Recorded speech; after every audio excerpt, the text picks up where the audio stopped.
Bismillahirrahmanirrahim. Assalamualaikum warahmatullahi wabarakatuh. Alhamdulillahirabbil alamin wa bihi nasta'in ala umuri dunya waddin.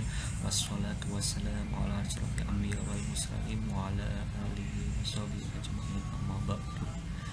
Rabbi shrah li sadri wa yassir li amri wahlul 'uqdatam min lisani yafqahu qawli. Allahumma bima lamtana wa alimna ma yanfa'una wa Alhamdulillah di kesempatan hari ini saya akan menjelaskan tentang uang. Sebelum saya menjelaskan, saya ingin memperkenalkan diri. Saya Muhammad Syahdan Al-Fawzi, berasal dari Bandung dan mengambil jurusan manajemen di Universitas Cipasung Tasikmalaya.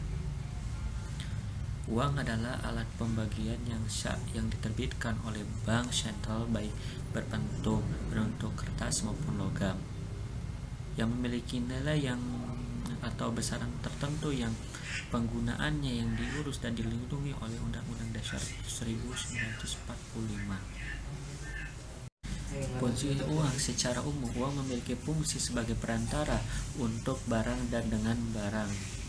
Juga untuk menghindarkan perdagangan dengan cara barter. Secara lebih rinci, fungsi uang dibedakan menjadi dua, yaitu fungsi asli dan fungsi turunan. Yang ke satu yaitu fungsi asli uang. Suatu benda yang dapat dijadikan sebagai uang jika benda tersebut telah memenuhi syarat-syarat tertentu. Pertama, benda itu harus diterima secara umum, acceptability, agar dapat diakui sebagai alat tukar umum. Suatu benda yang harus memiliki nilai tinggi atau setidaknya dijamin keberadaan oleh pemerintah. Bahan-bahan yang dijadikan uang juga harus tahan lama, durability, kualitasnya cenderung sama, uniformity, jumlahnya dapat memenuhi kebutuhan masyarakat serta tidak mudah dipalsukan, scarcity. Uang juga harus mudah dibawa, portable, dan mudah dibagi tanpa mengurangi nilai divisibility serta memiliki nilai yang cenderung stabil dari waktu ke waktu. Stability of value. Fungsi asli uang terbagi menjadi tiga. Yang ke satu ada sebagai alat tukar atau media exchange. Yang kedua sebagai satuan hitung atau unit of account. Yang ketiga adalah sebagai alat penyimpan nilai atau valuta. Kedua yaitu fungsi turunan uang. Selain ketiga hal di atas, juga memiliki fungsi lain yang disebut sebagai fungsi turunan. Fungsi turunan tersebut diantaranya adalah sebagai alat pemindah kekayaan. Yang kedua sebagai pendorong kegiatan ekonomi. Yang ketiga sebagai alat pembayaran yang sah. Yang keempat sebagai alat pembayaran utang. Yang kelima sebagai alat penimbun kekayaan. Sejarah adanya uang. Setelah mengetahui makna dan pengertian mengenai uang, selanjutnya merupakan sejarah bagaimana awal mulanya uang tercipta dan menjadi alat tukar yang resmi, yang beredar dan digunakan oleh semua masyarakat. Pada masa prasejarah hingga awal sejarah, manusia memenuhi kebutuhan hidupnya dengan mencari berbagai bahan dan makanan dari alam, sehingga praktis kegiatan jual beli tidak bisa dilakukan dan tidak memungkinkan untuk dilakukan. Kemudian lambat laun kebutuhan yang sedikit tidaklah cukup. Beberapa daerah memiliki sumber daya alam maupun bahan makanan, pakaian, dan penunjang tempat tinggal yang lebih baik dari tempat lainnya. Oleh sebab itu, penukaran barang dengan barang menggunakan sistem barter mulai lazim untuk digunakan. Barter dianggap memberikan keuntungan satu sama lain sehingga mudah untuk mengaplikasikannya, namun kemudian disadari bahwa sistem ini juga terdapat beberapa kendala.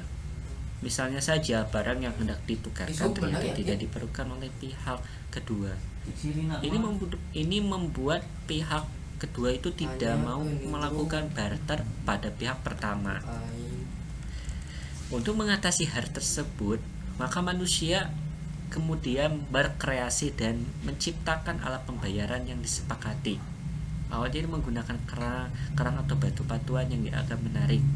Kemudian mulai melebur emas maupun perak dalam mata uang logam untuk digunakan nilai mata uang dengan menggunakan dua logam. Mulai tersebut dinilai efektif sebab kegiatan ekonomi kemudian berjalan dengan lebih lancar selain mudah digunakan. Uang logam juga bisa diproduksi secara pribadi oleh industri domestik. Sekian dari saya. Wassalamualaikum warahmatullahi wabarakatuh.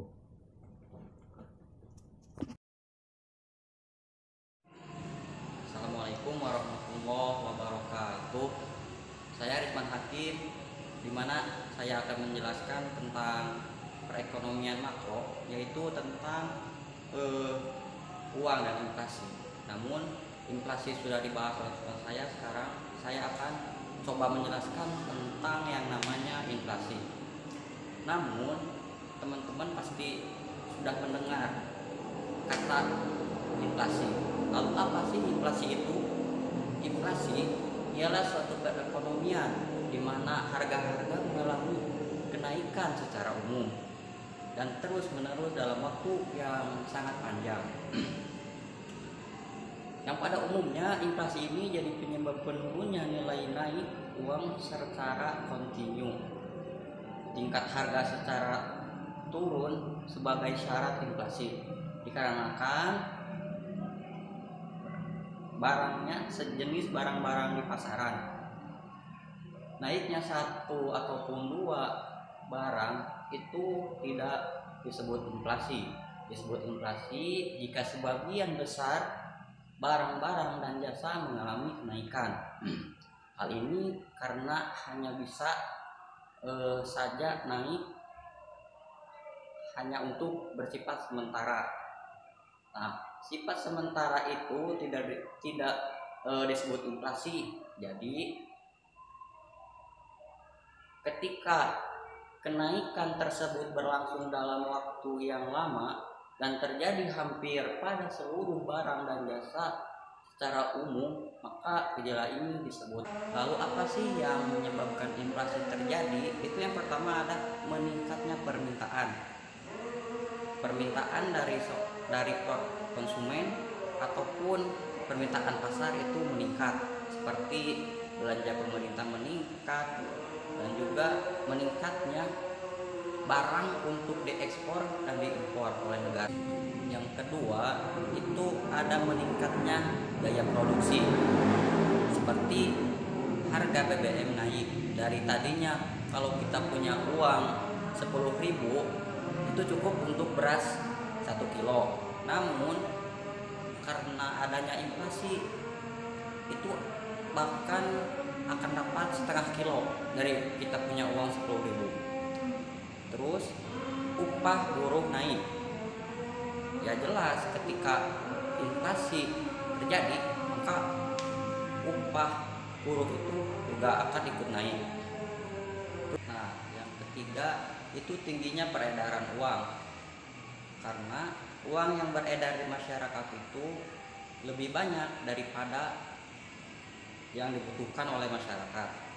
Ketika jumlah barang tetap sedangkan peredaran barang atau jasa meningkat 2 kali lipat, maka terjadi kenaikan harga barang atau jasa. Uang akan berpengaruh kepada perekonomian Indonesia, dan juga sebab uang itu ada kaitannya dengan suku bunga, maka suku bunga juga ada kaitannya dengan inflasi. Mungkin sekian yang dapat saya sampaikan. Mohon maaf masih banyak kesalahan, maklum dalam tahap pembelajaran.